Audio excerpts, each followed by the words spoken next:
আমরা আপনারা জানেন যে 1998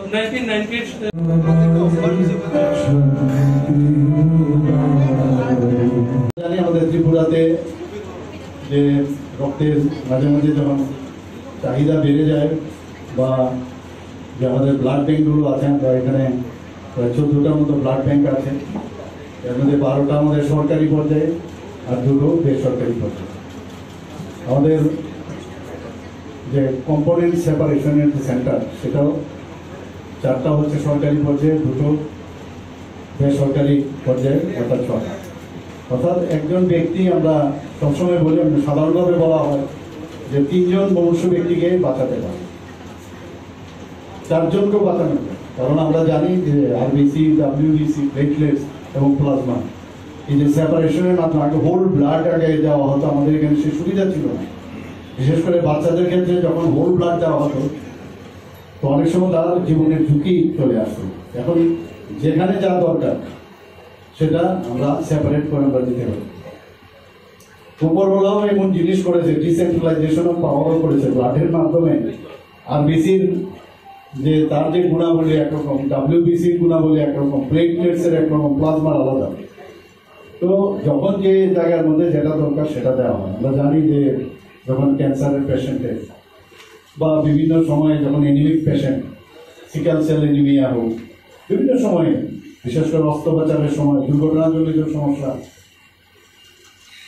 তো এইসব জায়গার মধ্যে আমাদের রক্তের যখন প্রয়োজন হয়, তখন আমাদের যে ব্লাড ব্যাংকের তার মজুদ থাকাটা খুব বাঞ্ছনীয়।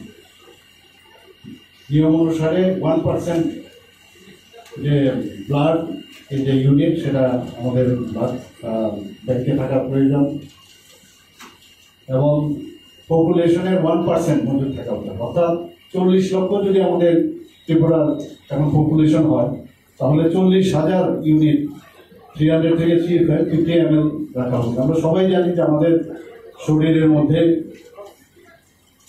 যে পুরুষদের বেলায় 26 ml এবং মহিলাদের বেলায় 16 ml, মানে এক্সেস ব্লাড আমাদের থাকে, সেগুলো নষ্ট হয়ে যায়, নির্দিষ্ট সময়ের মধ্যে সেগুলো নষ্ট হয়ে যায়। তো 50 কেজি যদি আমরা অ্যাভারেজ করি, তাহলে তাকে যদি আমরা গুণ দেই, তাহলে কত ব্লাড আমাদের নষ্ট হয় শরীরের মধ্যে, অলরেডি এটা থাকে না। তো এর জন্য যদি তার একটা সামান্যতম যদি আমরা রক্ত যদি আমরা মানুষের জন্য দেই, অন্য মানুষের জন্য দেই, তাহলে এর থেকে পূর্ণ কাজ আর কিছু হয়। আজকে যারা এখানে রুগীরা আছেন সুস্থ সবল, অনেক সময় আমরা ভাবি আমি দিয়েছি, কিন্তু একদিন হবে উনিও কিন্তু রুগী হবেন। মানে আমি যে রক্তটা দিচ্ছি আমার জন্য কিন্তু আমি দিচ্ছি, সেই ভাবনা চিন্তায় যে আমি সবসময় বলি, এই যে একটা রক্ত দেওয়ার সময় আমি জিজ্ঞেস করছিলাম, আজকে আমি এখানে শুনে অবাক হয়ে গেলাম, আমার সমস্ত রিপোর্ট তুমি দাও, 100 টাইমসের উপরে, 100-র উপরে একজন রক্ত দিয়েছে। আমি বলি কি করে সম্ভব? ত্রিপুরাতে আমি 60-65 শুনেছি, কিন্তু 100-100 আজকে আমার সাথে মেয়র সাহেব ছিলেন, প্রতি 100 বারের উপর আমি রক্ত দিয়েছি। শুনে আমিও হতবাক। আমি বললাম পুরো ডিটেলস আমাদের দাও, তোমাকে সম্বর্ধনা দেওয়া উচিত এবং সেটা সবার নজরে আসা উচিত। তো এরকম মানুষ যখন রক্ত দেয়, তার মধ্যে কিন্তু একটা ফিলিংস অফ ওয়েলবিং যেটা হয়, এর মধ্যে দেওয়ার ক্ষেত্রে সেটা আসে, যিনি গ্রহণ করেন তার মধ্যেও সে ফিলিংস আছে যে আমি কার রক্ত জানি আমার শরীরে যাবে।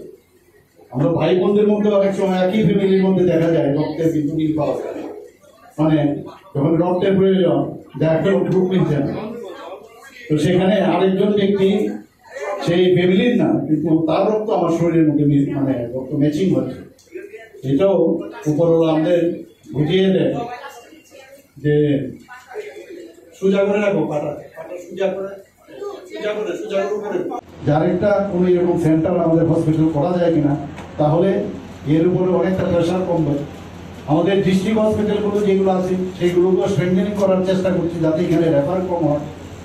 এবং আপনারা নিশ্চয়ই জানেন যে এর মধ্যে ট্রমা সেন্টার আমাদের 4টা জায়গার মধ্যে অলরেডি ট্রমা সেন্টার আমরা করেছি।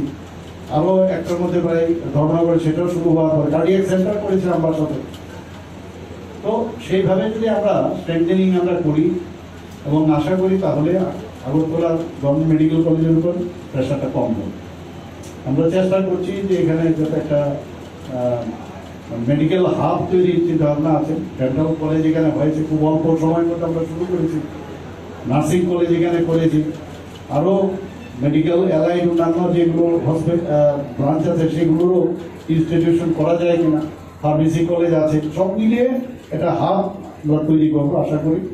এবং যখন এখানে টেরেসার যেরকম সুযোগ এসছে কাজ করার, আর দেখছে যখন যে কাজ করার সুযোগ আছে তার সৎ ব্যবহার করা উচিত। আমাদেরও যেহেতু এমন সুযোগ এসছে, তো কেন না মানুষের জন্য কাজ করবো। তো সেই চিন্তা ভাবনা নিয়ে আমাদের এবার 2 বছর আমার পূর্ণ হলো মুখ্যমন্ত্রী হিসাবে, 2 বার। তো আমি আশা করি যে আমরা ত্রিপুরাকে সবাই মিলে একসাথে মিলে আমরা কাজ করবো এবং সুন্দরভাবে এটা মানে সবার স্বাস্থ্য যেন ভালো থাকে, মন যেন ভালো থাকে, সব মিলে আমরা এই ত্রিপুরাকে সাজাবো। সবাইকে অসংখ্য ধন্যবাদ এবং বিশেষ করে টেরেসা ডায়াগনোস্টিক সেন্টারের যারা কর্ণধার আছেন 2 জন, তাদেরকে এবং তাদের স্টাফকে আমি ধন্যবাদ জানিয়ে আমার বক্তব্য শেষ করছি। যা সম্পর্কে বিস্তারিত এখানে আলোচনা করেছেন। আমি আশিস সেন এবং অচিন্ত ভট্টাচার্যকে আমি বহু দিন থেকে ওনাদেরকে আমি চিনি এবং জানি।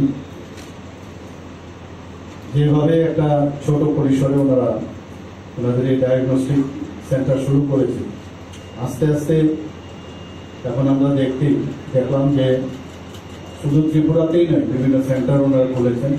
যা শুনলাম শিলচরে ওনাদের সেন্টার খুলতে যাচ্ছে, সত্যি প্রশংসার দাবি রাখে। এখানে ওনারা একটা চ্যানেলও খুলেছেন কিছুদিন আগে, সেটা আমরা দেখেছি। নতুনভাবে একটা হসপিটাল এখানে খুলবেন, খুবই ভালো লাগে যে ইচ্ছে থাকলে যে অনেক কিছু সম্ভব, সেটা কিন্তু এখানে এই 2 জন ব্যক্তিত্ব ওরা দেখিয়েছে। এটা গর্ব করার মতো। যারা ইয়াং জেনারেশন যারা আছে, আমি ওনাদেরকে বলবো যে ওদের দেখে সবাই যেন অনুপ্রাণিত হয়। এবং ডক্টর অচিন্ত ভট্টাচার্য কিন্তু ইচ্ছে করলে তখনও চাকরি দিয়ে যেতে পারতো, কিন্তু চাকরিতে যায়নি। তখন অনেকে বলেছে আরে চাকরি করলে তো চলতো, এবং এসব রিস্ক নেওয়ার কি প্রয়োজন, আর উইদাউট রিস্ক তো কোনোদিন গেইন হয় না, তো সবাই জানে। এবং সেখানে যদি ফেলিওর হয়, স্বামী বিবেকানন্দজি বলছেন ফেলিওর হলে তোমার যে এক্সপিরিয়েন্স সেটা অন্যদেরকে তুমি গাইড করতে পারবে আপনার। তো এখানে তো ফেলিওরের প্রশ্নই ওঠে না, উনি তো এখন দিশা দেখাচ্ছেন সবাইকে, অত্যন্ত আনন্দের বিষয়। সকালবেলা এখানে আমাদের মেয়র সাহেব বলেছেন, আজকে সকালবেলা আমরা রামনগরে জামে মসজিদ যে সেখানে আছে, সেখানে তাদের উদ্যোগে প্রথম ত্রিপুরাতে, আমি চাই না একজন জিজ্ঞেস সেকেন্ড টাইম, কিন্তু আমার সোফার মাই নলেজ গ্রুপ এটা ফার্স্ট টাইম যে একটা মসজিদের মাধ্যমে এখানে একটা রক্তদান শিবির আমরা আয়োজন করব। আমরা জানি যে আমাদের শরীরে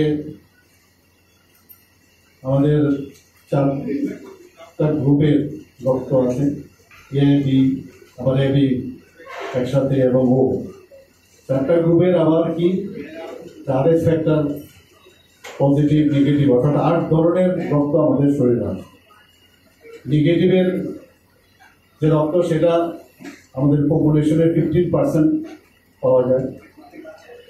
আমরা জানি রক্তের সংকট যখন দেখা দেয়, তখন ব্লাড ব্যাংকে যদি সেই রক্ত মজুদ থাকে, এই যে 8টা আমি বললাম 8টা গ্রুপের সেই রক্ত যদি থাকে, তাহলে আমাদের পক্ষে অনেক সুবিধা হয়, ডাক্তারবাবুদের জন্য খুব সুবিধা হয় এবং রুগীদের জন্য এটা সুবিধা হয়।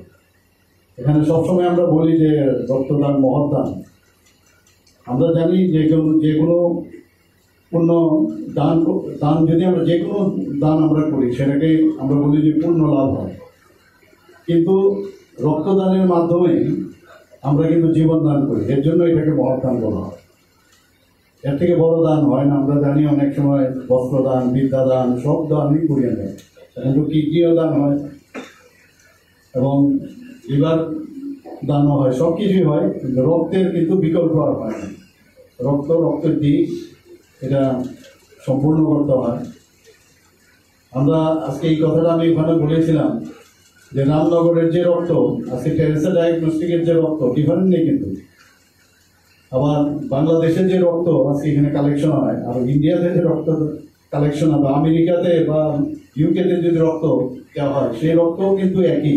যে রক্ত আমাদের উপরওয়ালা ওনাদের হাতে, ওনার হাতে এই জিনিসটা রেখেছেন যে আমাকে ভুললে চলবে না, আমরা যে সবাই এক সেটা মনে করার জন্য এই রক্তের মাধ্যমে আমাদের মনে করি।